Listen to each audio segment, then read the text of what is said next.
Hai, Assalamualaikum korang. Jom masuk dapur. Menu kali ni saya nak masak sayur paprik. Jom tonton cara saya membuatnya.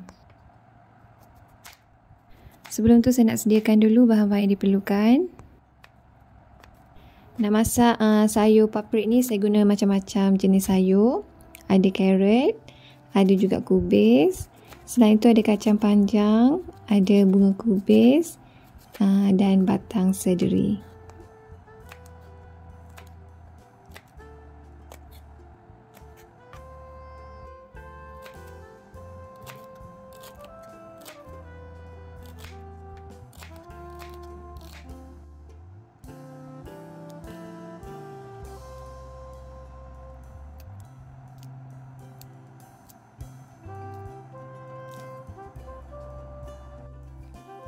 Dan dalam sayur paprik ni saya akan letakkan isi ayam.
Okey, bolehlah tumis bawang putih, bawang merah yang telah diketuk dan dihiris tadi. Masukkan juga cili padi yang diketuk untuk bagi dia rasa pedas.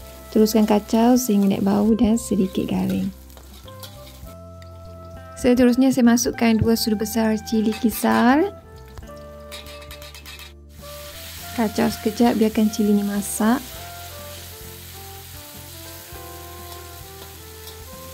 Masukkan juga 1 batang serai yang telah diketuk. Teruskan kacau.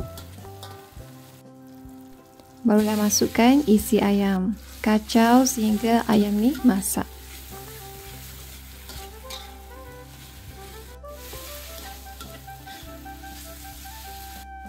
Seterusnya saya masukkan Thai chili paste dalam 1 sudu setengah. Masukkan sedikit air dan teruskan kacau. Masukkan juga sos tiram dan sos cili secukupnya. Tambahkan juga sedikit sos ikan. Teruskan kacau. Kalau nampak terlalu pekat atau kering, boleh tambahkan sedikit air.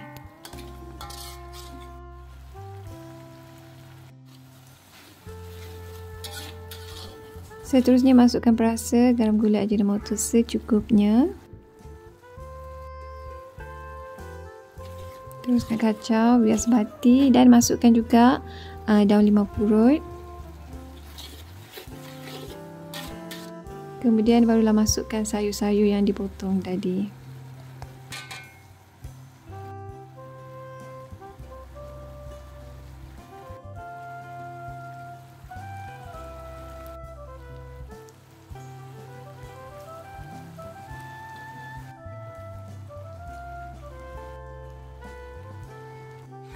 Teruskan kacau sehingga sayur ni layu dan masak.